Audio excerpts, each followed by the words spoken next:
ಬಯಸಿ ನೀ ಕಿತ್ತರಿಸಿ ಹೋಗುವುದೋ ನಿಯತ ಲೋಕ ವಿಕಾರವೋ ನಿಯತ ಲೋಕ ವಿಕಾರವೋ ಪರಿಚಯದ ನೆನೆಯಲ್ಲಿ ಸುತ್ತಿ ಬರುವುದು ಪರಿಚಯದ ನೆನೆಯಲ್ಲಿ ಸುತ್ತಿ ಬರುವುದು ಲೋಕವ ಸುತ್ತಿ ಬರುವುದೋ ಪಯಣ ಎಲ್ಲಿಗೆ ಪ್ರಿಯನೇ ಹೃದಯೇಶನೆ ದಯದಿ ನೀ ಬೇಳೋ ಬರದೆ ದಯದಿ ನೀ ಬೇಳೋ ಅದನೇ ಪ್ರಿಯನೇ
ಹಾಗೆ ನಿನ್ನ ಮಾತು ಚಂದ, ನಡೆಯೂ ಚಂದ, ಕುಣಿತವೂ ಚಂದ.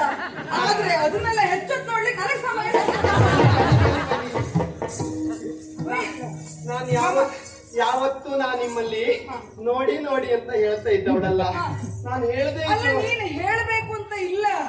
ನಿನ್ನ ನಡೆಯನ್ನ ನೋಡಿದ್ರೆ ಸಾಕು, ಮನ ತಣಿದು ಹೋಗುತ್ತದೆ. ಅಲ್ಲ, ನನಗೂ ಹಾಗೆ ಮನ ತುಂಬಬೇಕು ಅಂತ ಆದ್ರೆ ನಿಮ್ಮ ನೋಡಿ ಮನಸ್ಸು ತುಂಬಿತು. ಸರಿಯಾದ ಪ್ರಶ್ನೆಗೆ ಉತ್ತರ ಬರ್ಬೇಕಾ ಬೇಡವಾ? ಹೌದು ಸ್ವಾಮಿ. ಪ್ರಶ್ನೋತ್ತರ ಕಾರ್ಯಕ್ರಮ ಅಲ್ಲ, ಯಾವತ್ತು ಕೇಳಿದ ಹಾಗೆ ಇವತ್ತು ಪ್ರಶ್ನೆ ಕೇಳುವುದಲ್ಲ. ಕೆಲವೊಂದು ದಿನ ಸಮಯ ಕಳೆಯುವುದಕ್ಕಾಗಿ, ಸರಸದ ಮಾತು ಬೇಕೆನ್ನುವ ಕಾರಣಕ್ಕಾಗಿ ಲೋಕದ ಕುರಿತಾಗಿ ನಾವು ಪ್ರಶ್ನೋತ್ತರ ಕಾರ್ಯಕ್ರಮ ಇರ್ತದೆ. ಆದ್ರೆ ಇವತ್ತು ಹಾಗಲ್ಲ. ನಿಮ್ಮ ಮುಖಭಾವವನ್ನು ಕಂಡಾಕ್ಷಣ ಸ್ವಾಮಿ, ನೀನ್ ಯಾವ ಪ್ರಶ್ನೆ ಆದ್ರೂ ಕೇಳು, ಆದ್ರೆ ಉತ್ತರಿಸುವುದು ಹೇಗೆ ಥಟ್ ಅಂತ ಹೇಳಿ ಅನ್ನುವಾಗಿರ್ಬೇಕು. ಅಂತದ್ದಾದ್ರೆ ಮಾತ್ರ ಉತ್ತರ ಕೊಟ್ಟು ಹೋಗ್ತೇನೆ. ಆಯ್ತು, ವಿವರಿಸಿ. ಇದೆಲ್ಲ ಆಗುದಿಲ್ಲ. ವಿವರಿಸುದು ಬೇಡ, ನೀವು ಒಂದ್ ಅಕ್ಷರ ಹೇಳಿದ್ರೆ ಸಾಕು. ಅದು ತುದಿ ಯಾವುದು, ಆದಿ ಯಾವುದು ಅಂತ ಯಾವುದು ಅಂತ ನಾನು ತಿಳ್ಕೊಳ್ತೇನೆ. ಎಲ್ಲಿಗೆ ಸ್ವಾಮಿ ಹೇಳ್ತದ್ದು? ಅಲ್ಲ, ಇದು ಉತ್ತರ ಅಲ್ಲ. ಎಲ್ಲಿ ಕೇಳಿದ್ರೆ ಅಯ್ಯೋ ಅದೇ ಉತ್ತರವಾ?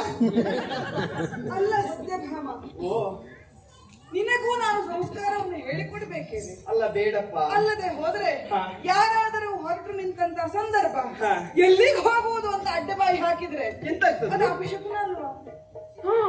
ಅಪಶಕುನವ. ಈಗ ಈ ಭೂಲೋಕದಲ್ಲಿ ಕೆಲವರು ಹೇಳ್ತಾರೆ ನೋಡಿ, ಈ ಮನೆಯಲ್ಲಿರುವಾಗ ನಾವ್ ಎಲ್ಲಿಗಾದ್ರೂ ಒಳ್ಳೆ ಕೆಲಸಕ್ಕೆ ಹೋಗುವಾಗ ಈ ಬೆಕ್ಕಾಟ ಬಂದ್ರೆ ಅದು ಅಪಶಕುನ ಅಂತ ಹೇಳುದಿಲ್ವಾ ಆ ಭೂಲೋಕದಲ್ಲಿ? ಈಗ ನಿಮಗೆ ನಾನು ಅಡ್ಡ ಬಂದದ್ದು ಅಪಶಕುನ ಅಂದ್ರೆ ಅಪಶಕುನವೇ ಆಯ್ತಿದ್ದು. ಅಂದ್ರೆ ಮನೆ ಬೆಕ್ಕಾಟ ಬಂದಾಗ ಆಯ್ತಲ್ವಾ? ಹೌದಪ್ಪ. ನಿಮ್ಮಲ್ಲೇ ಒಂದು ಮಾತು ಕೇಳ್ತೇನೆ. ಈಗ ಬೆಕ್ಕ ಅಡ್ಡ ಬರ್ತದೆ, ಶುಭ ಶಕುನ ಅಲ್ಲ, ಅಪಶಕುನ ಹೌದು. ಈಗ ಯಜಮಾನು ಮತ್ತು ಮನೆಯಲ್ಲಿದ್ದವರು ತಿರುಗಾಟಕ್ಕೆ ಹೋಗುವಾಗ ಬೆಕ್ಕಿಗೆ ಗೊತ್ತಾಗ್ತದೆ ಯಜಮಾನ ಈ ಕಡೆ ಹೊಟ್ಟಿದ್ದಾನೆ ಅಂತ. ಮನೆಯಲ್ಲಿರುವ ಬೆಕ್ಕ ಅಡ್ಡ ಬರ್ದೆ ಮತ್ತೆ ಎಲ್ಲಿಗೆ ಹೋಗ್ತದಪ್ಪ? ಬೆಕ್ಕಿಗೆ ಗೊತ್ತಾಗುವುದಿಲ್ಲ, ಆದ್ರೆ ಹೆಂಡತಿ ಗೊತ್ತಾಗ್ತದೆ ಇಲ್ವಾ? ಸ್ವಾಮಿ, ನಾನು ಬೆಕ್ಕು ಅಲ್ಲ, ನಿಮಗೆ ಬೇಕು. ಅದು ಈಗ ಬೇಡ, ತೆಗೀರಿ. ಈಗ ಬೇಡ, ಈಗ ಬೇಡ. ಅಲ್ಲಿ ಬೇಡ ಅಂದ್ರೆ ಮಾತಾಡ್ಲಿಕ್ಕೆ ಸಮಯ ಇಲ್ಲ. ಹಾಗಲ್ಲ, ಯಾವತ್ತೂ ಬೇಕು ಅಂತ ಆಗಲ್ಲ, ಮಾತಾಡ್ಲಿಕ್ಕೆ ಸಮಯ ಇಲ್ಲ. ಹೌದಾ? ಸಂದರ್ಭ ಇದಲ್ಲ. ಹಾಗಾದ್ರೆ ನನ್ನ ಪ್ರಶ್ನೆ ಮುಗಿಲಿಲ್ಲ. ನೀವೆಲ್ಲಿಗೋ ಹೊರಟಿದ್ದೀರಿ ಅಂತ ಗೊತ್ತಾಯ್ತು. ಹೋಗುವುದಾದ್ರೆ ನೀವೆಲ್ಲಿಗೆ ಹೋಗ್ತೀರಿ? ನನ್ ಗಂಡ ಎಲ್ಲಿಗೆ ಹೋಗ್ತಾರಪ್ಪ? ಯಾರು ಮನೆಗೆ ಹೋಗ್ತಾರೆ? ನಾನು ಮದುವೆ ಆದ್ಮೇಲೆ ಕೆಲವಷ್ಟು ಹೆಣ್ಮಕ್ಳು ಮನೆಗೆ ಬಂದಿದ್ದಾರೆ. ಆರ್ತಿ ತಟ್ಟೆ ಇಟ್ಕೊಂಡ ನಿಲ್ಲುದು ಮನೆಯಲ್ಲಿ. ಅವ್ರ ಕಡೆ ತಿರುಗಾಟಕ್ಕೆ ಹೋದ್ರೆ ಒಂದು ಹೆಣ್ಣಿನ ಕಟ್ಕೊಂಡೇ ಬಂದ್ರು ಅಂತ. ಅದು ಮೊನ್ನೆ ಮಿತ್ರವಿಂದ ನೀವು ಕರ್ಕೊಂಡು ಬರ್ಲಿಲ್ವಾ? ನಾವೇ ಕರ್ಕೊಂಡು ಬಂದದ್ದು. ಅವರ ಕೊಟ್ಟಿದ್ದು. ಕೊಡುವ ಮೊದಲು ನೀವು ಯಾವ ಹೆಣ್ಣನ್ನಾದ್ರೂ ನೇರವಾಗಿ ಕರ್ಕೊಂಡು ಬಂದಿಲ್ಲ, ಅಲ್ಲಿ ಸಂಗ್ರಾಮ ಆಗಿಯೇ ಪಡೆದೇ ಕರ್ಕೊಂಡು ನೋಡು, ಹರಿದು ಬಂದ ನದಿಯನ್ನು ಒಲಿದು ಬಂದ ಹೆಣ್ಣನ್ನು ಯಾವಾಗಲೂ ತಿರಸ್ಕಾರ ಮಾಡಬಾರದು.